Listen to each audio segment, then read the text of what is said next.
Hello students, स्वागत है आप सभी का आपके अपने YouTube channel smart study classes पर। तो बच्चों, केमिस्ट्री में हमारा ज़्यादातर कोर्स जो है वो खत्म हो चुका है। तो स्टूडेंट, आप सभी को पता है कि अभी हमने सरफेस केमिस्ट्री वाला जो चैप्टर स्टूडेंट उसे खत्म किया है। पी ब्लॉक बच्चों हमारा खत्म है। डी एवं एफ में केवल एफ ब्लॉक रह गया, जिसके एक या दो वीडियोज आपको कल से सुबह में देखने को मिलेंगे। तो उन वीडियोज़ को भी आप देखना, जिससे कि हम सुबह में आपको केमिस्ट्री की डी एम एफ ब्लॉक वाली वीडियो और उप सह संयोजक वाली वीडियो दे सकें, और शाम में हमारी बच्चों ये जो ऑर्गेनिक केमिस्ट्री बची हुई है इसको खत्म कर सकें। तो यार आपका भी सपोर्ट हमें चाहिए, क्योंकि तभी हम लोग आप सभी के लिए ज्यादा मेहनत कर सकते हैं। तो सुबह की वीडियो चाहे वो फिजिक्स की हो चाहे वो केमिस्ट्री की हो, आप जरूर देखना, उस पर ज्यादा से ज्यादा व्यूज लाने की कोशिश करना, जिससे कि हम आपको सुबह में भी वीडियोस रेगुलर बेसिस पे दे सके, जिससे आपका सिलेबस जल्दी समाप्त हो जाए। तो स्टूडेंट, अब हमारा चैप्टर नंबर 13 नाइट्रोजन युक्त कार्बनिक यौगिक आज से स्टार्ट हो रहा है। इससे पहले के जितने भी ऑर्गेनिक केमिस्ट्री के चैप्टर्स हैं वो हम खत्म कर चुके हैं। अगर आपने उनको नहीं देखा है तो यार प्लेलिस्ट में जाकर देख लो, सारी वीडियोस आपको मिल जाएंगी, टेंशन मत लो। हेलो स्टूडेंट्स, तो आप सभी के लिए गुड न्यूज़ है, क्योंकि अगर आप IIT की प्रिपरेशन कर रहे हो तो अनअकैडमी आप सभी के लिए लेकर student India's largest 490 competition for IIT JEE, और ये टेस्ट एकदम फ्री ऑफ कॉस्ट है। डिस्क्रिप्शन में लिंक दे रखी है, मैं आपको बताऊंगा कि कैसे आप इसको फ्री ऑफ कॉस्ट ज्वाइन कर सकते हो। बच्चों, यहाँ पर बेस्ट क्वेश्चन होंगे जो कि अनअकैडमी के बेस्ट एजुकेटर्स द्वारा प्रोवाइड किए जाएंगे, और यहाँ पर स्टूडेंट आपको डिटेल वीडियो सॉल्यूशन मिलेगा, वो भी टॉप एजुकेटर्स के द्वारा। और अगर आप यहाँ पर अच्छा करते हो स्टूडेंट, तो आप यहाँ पर गिफ्ट भी, प्राइस भी जीत सकते हो। 1 मंथ का अनअकैडमी सब्सक्रिप्शन जीत सकते हो, या फिर इतने ही रुपए के आप अमेजॉन गिफ्ट कार्ड ले सकते हो। अगर जो बच्चे 4 से लेकर 50 तक रहेंगे उनके लिए 1000 रुपये तक के अमेजॉन वाउचर्स मिलेंगे स्टूडेंट। तो इससे बढ़िया यार आपको क्या होगा, एक तो फ्री में टेस्ट दो, उसके बाद इनाम भी मिलेगा।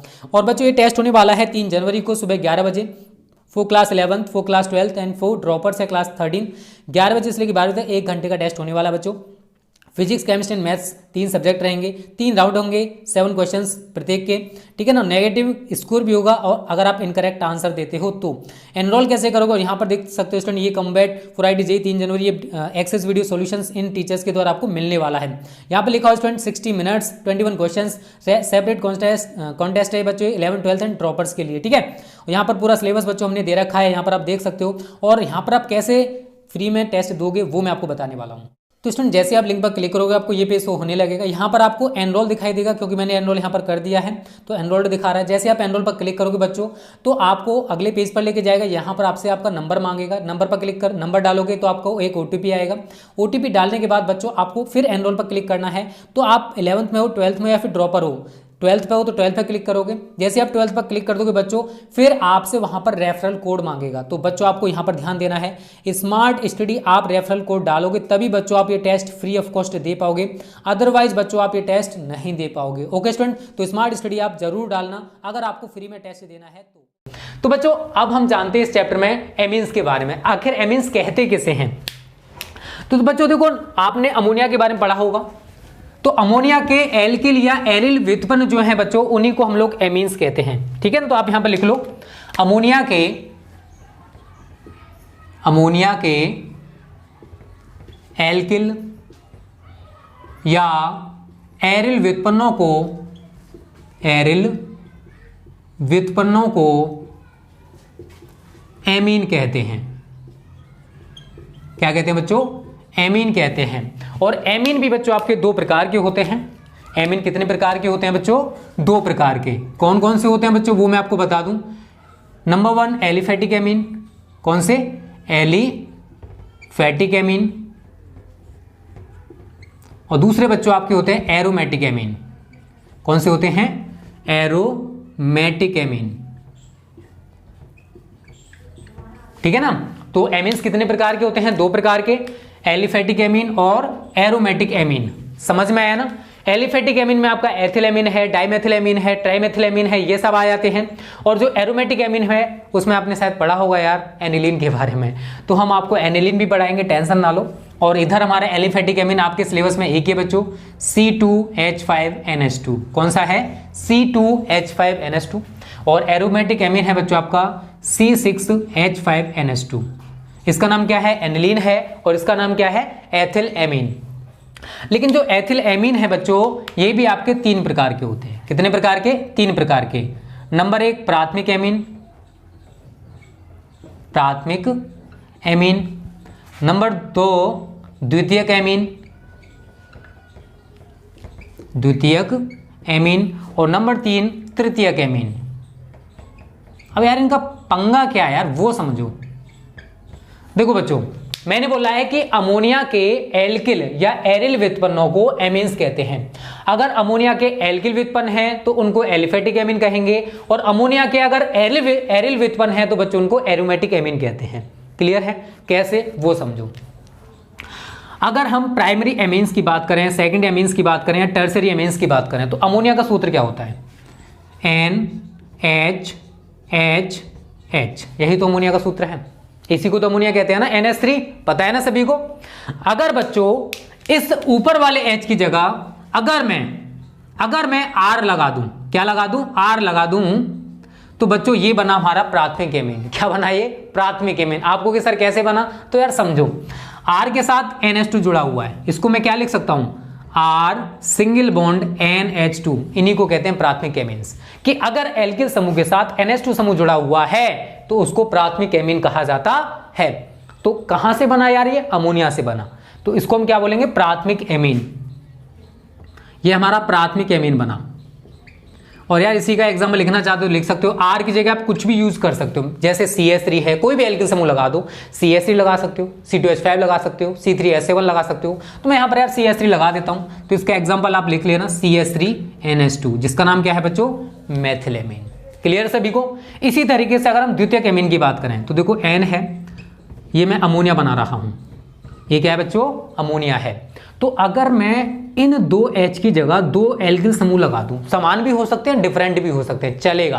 तो मैंने दो एल्किल समूह लगा दिए, N यहां पर R लगा दिया और यहां पर R डैश लगा दिया। समान भी ले सकते हैं और डिफरेंट भी हो सकते हैं, ठीक है। और नीचे हमने H को ही लगे रहने दिया, ठीक है ना। चलो मैं समान ले रहा हूं अभी, क्योंकि आपको दिक्कत ना है थोड़ा सा। तो अब ये क्या सूत्र बना बच्चों? ये बना R2NH। क्या बना? R2NH, मतलब एल्किल समूह हमारे पास दो हैं और इनके साथ NH लगा हुआ, मतलब एल्किल समूह के साथ अगर NH जुड़ा हुआ है तो उनको हम सेकेंडरी एमीन्स कहते हैं।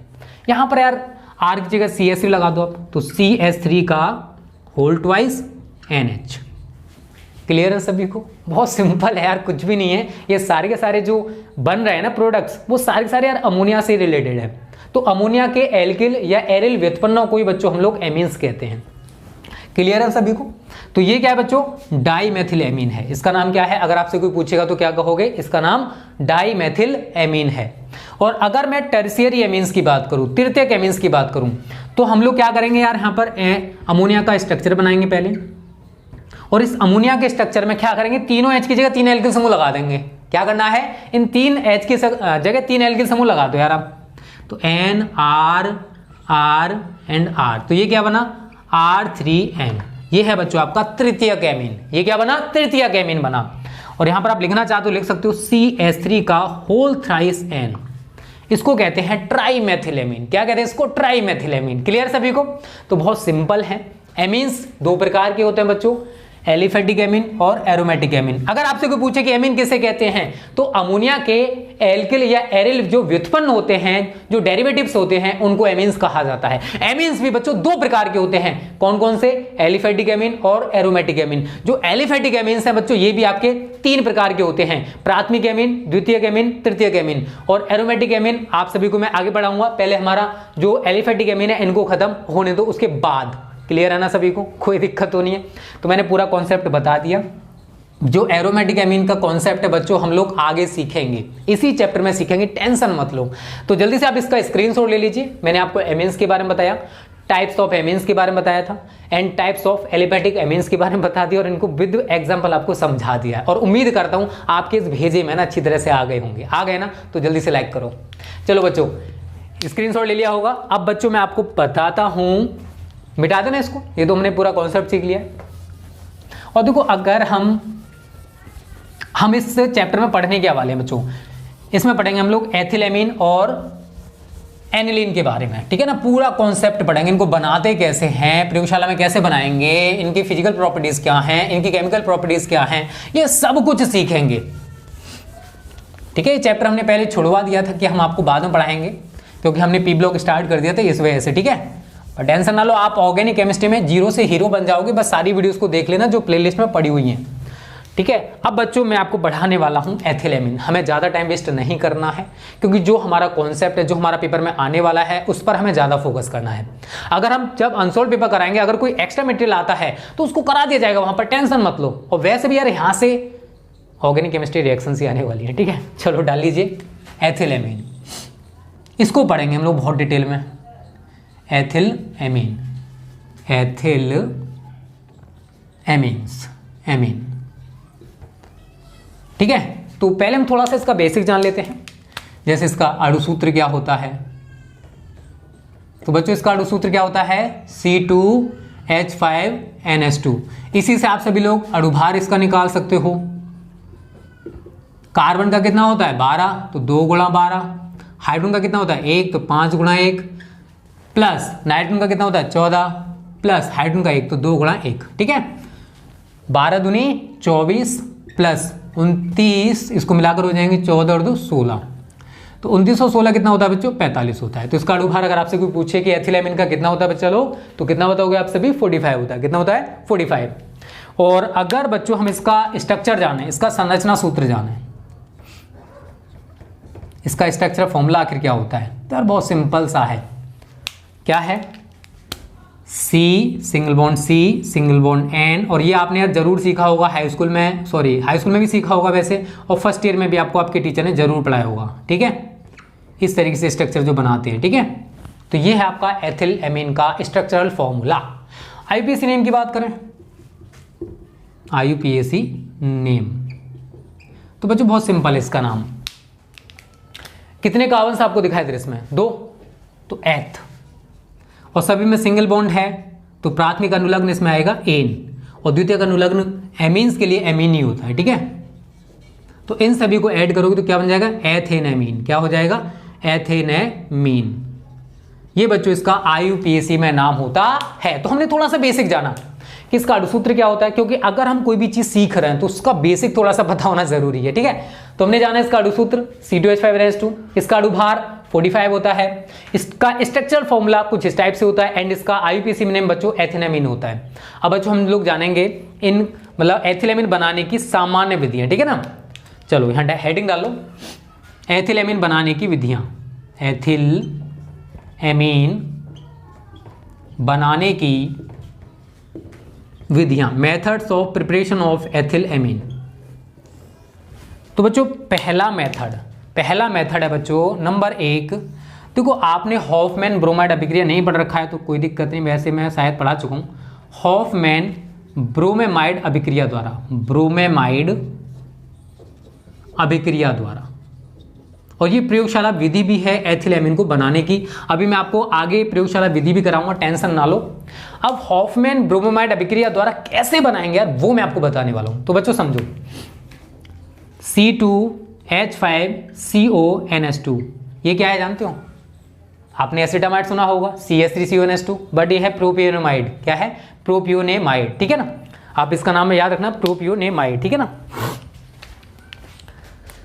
अब देखो इसकी क्रिया हम कराते हैं बच्चों Br2 प्लस KOH के साथ, ठीक है, plus Br2 plus 4KOH heat करेंगे। समझना अब आगे क्या होने वाला, बहुत सिंपल सी रिएक्शन है। ऑर्गेनिक केमिस्ट्री बहुत सिंपल है वैसे तो। अब आपको क्या करना बच्चों पता है, इस CO से आपको कोई मतलब नहीं है, ये आप इसको जानते ही नहीं हो, ये मान के चलो। आप इसको बिल्कुल बीच से हटा दो, N और H के बीच से बिल्कुल हटा दो इसको, तो क्या लिखोगे इसको C2H5NH2 ऐसे तो लिखोगे इसको। अब आगे क्या है, कितने K हैं बच्चों, आपको यहां पर कितने दिखाई दे रहे हैं 4, और कितने Br है यहां पर 2, तो 2K को इन 2 Br के साथ आप जोड़ दोगे तो क्या बन जाएगा 2KBr, 2KBr प्लस कितने K बचे हुए हैं अभी यहां पर 2, तो मैं यहां पर K2 लिखूंगा, और यहां पर CO, इस CO को लिख दोगे। और बच्चों 2O, यहां पर 4O है, 4 में से 2O आप इसके साथ और लगा दीजिए, एक O पहले से है, 2O और आएंगे तो क्या हो जाएगा K2CO3 प्लस कितने हाइड्रोजन है यहां पर 4 है, और कितने ऑक्सीजन बचे हुए हैं 2, क्योंकि 2 ऑक्सीजन हमने K2CO3 में लगा दिए, तो 4H और 2 ऑक्सीजन क्या बनाएंगे यार 2H2। तो बच्चों ये है आपकी हॉफमैन ब्रोमोमाइड अभिक्रिया। इसमें क्या होता है कि प्रोपेनेमाइड को ब्रोमीन व क्योच के साथ गर्म करते हैं। ऐसा करने से हमें एथिलेमिन प्राप्त हो जाता है और इस क्रिया को हॉफमैन ब्रोमेमाइड अभिक्रिया कहते हैं। तो बच्चों ये है आपका एथिलेमिन, एथिलेमिन, और ये आपका प्रोपियोनेमाइड, प्रोपियोनेमाइड। क्लियर है? रिएक्शन आप एक दो बार करके देख लेना, आपको अच्छे से तैयार हो जाएगी, टेंशन मत लो। ठीक है बच्चों, तो ये पहली रिएक्शन उम्मीद करता हूं आपकी समझ में आ गई होगी। दूसरा पॉइंट डाल लो, नंबर 2, नाइट्रोएथेन के अपचयन द्वारा, नाइट्रोएथेन के अपचयन द्वारा, अपचयन द्वारा। अब देखो नाइट्रोएथेन का सूत्र शायद कुछ बच्चों को ना पता हो, तो C2H5NO2 होता है। क्या होता है? C2H5NO2, और इसका SN/HCl की प्रेजेंस में अपचयन कराते हैं, तो वहां पर हम लेते हैं 6H, SN/HCl। ठीक है ना, SN और HCl की प्रेजेंस में इसका अपचयन कराया जाएगा बच्चों। अब होने क्या वाला है यार वो समझिए। कितने H आपको यहां पर दिखाई दे रहे हैं? 6 है ना। कितने H है बच्चों? 6H हैं। तो 6H में से आप क्या करोगे? 2H C2H5N के साथ लगा दो। तो C2H5N है, 2H इसके साथ लगेंगे तो क्या हो जाएगा? C2H5N, और 2H हमने यहां से यहां लगा दिए, H2 प्लस कितने H बचे अब? 4। कितने ऑक्सीजन यहां पर? 2। तो 4 हाइड्रोजन और 2 ऑक्सीजन बच्चों क्या बनाएंगे? 2H2O। तो बच्चों ये बन गया हमारा एथिलेमीन। क्या बन गया ये? एथिलेमीन। और ये क्या बच्चों? हमारा नाइट्रोएथेन है। क्या है ये? नाइट्रोएथेन है। तो जब हम नाइट्रोएथेन का SnHCl की प्रेजेंस में अपचयन कराते हैं तो बच्चों हमें एथिलेमीन प्राप्त होता है। क्या प्राप्त होता है? एथिलेमीन प्राप्त होता है। तो इस तरीके से बच्चों 2 मेथड्स हमने जाने एथिलेमीन को बनाने के। इन 2 मेथड्स के द्वारा हम एथिलेमीन बनाना सीख गए। उम्मीद करता हूं आप भी सीख गए होंगे। ठीक है, और भी मेथड्स हैं जो कि मैं आपको आगे सिखाने वाला हूं। पहले आप इतने का स्क्रीनशॉट ले लीजिए, और ये सारा कॉन्सेप्ट क्लियर हो गया होगा। कोई दिक्कत तो कमेंट कर देना। ठीक है, चलिए और भी जानते हैं बहुत कुछ। ठीक है, मिटा दे इसको अब। चलिए, और कल मैं आपको एथिलेमीन पूरा पढ़ाऊंगा। ठीक है, ये तो मैं आज आपको बनाने की विधियां जितनी भी हैं वो कंप्लीट करा रहा हूं आज, और कल हम इसको प्रयोगशाला में कैसे बनाते हैं विद डायग्राम वो सीखेंगे। जल्द से जल्द कोशिश करेंगे स्टूडेंट आपका सिलेबस खत्म हो यार, हमें भी अब टेंशन हो रही है आपके कोर्स की। ठीक है, 2 पॉइंट्स क्लियर हैं आप सभी को। अगला पॉइंट डाल लीजिए, मेथिल साइनाइड के अपचयन द्वारा। नंबर 3 है मेथिल साइनाइड के अपचयन द्वारा, अपचयन द्वारा। देखो मेथिल साइनाइड का सूत्र ज़्यादातर बच्चों को पता होगा, CH3CN होता है। अगर बच्चों हम इसका अपचयन कराते हैं 4H, प्रेजेंस है Na+C2H5OH, Na+C2H5OH। अब होने क्या वाला है समझिए। देखो बच्चों CH3C है, ठीक है, तो आप क्या करोगे? 2H तो C के साथ लगा दो, और 2H बच्चों आप N के साथ लगा दो।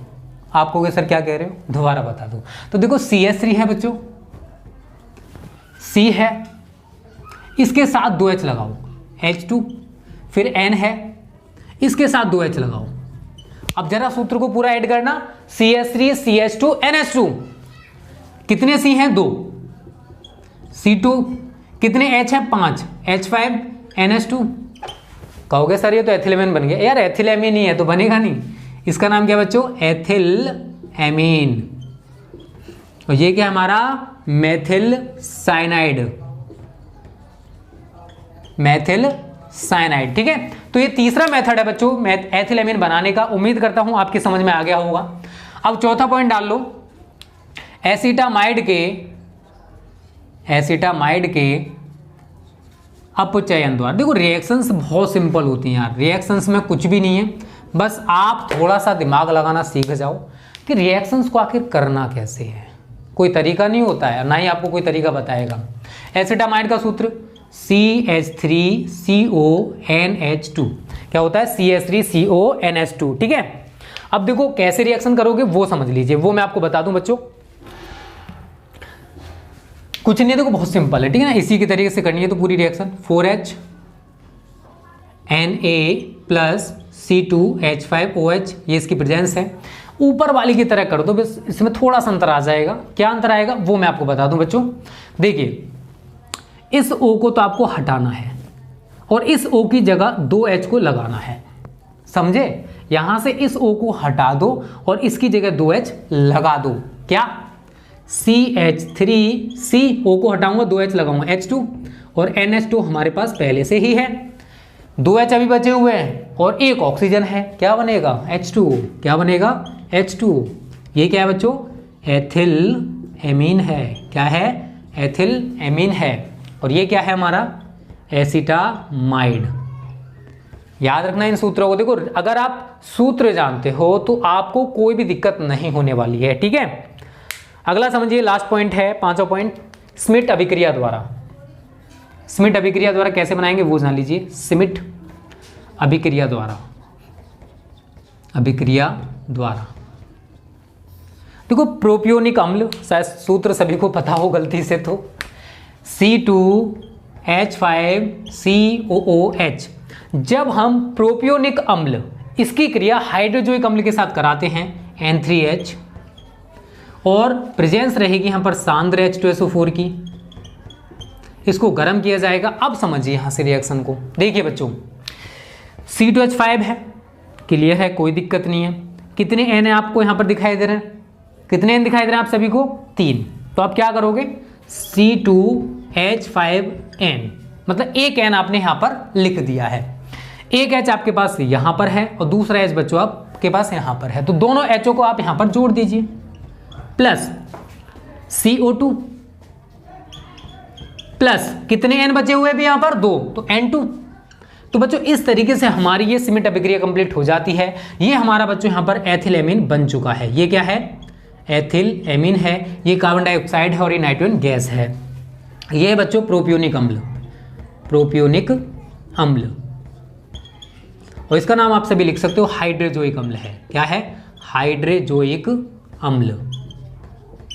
तो इस तरीके से बच्चों ये 5 मेथड्स हैं जिनके द्वारा हम एथिल एमीन को बना सकते हैं। उम्मीद करता हूं पांचों मेथड्स आपको क्लियर हो गए होंगे। तो आप जल्दी से इनका स्क्रीनशॉट ले लीजिए। पहले ले लिया ना? तो स्टूडेंट, आज की वीडियो को यहीं पर समाप्त करते हैं। उम्मीद करता हूं ये वीडियो आपको बहुत अच्छी लगी होगी। अच्छी लगी है ना? तो अपने दोस्तों के साथ जल्दी से शेयर कर दो हर एक व्हाट्सएप ग्रुप में। Okay, thanks for watching this video.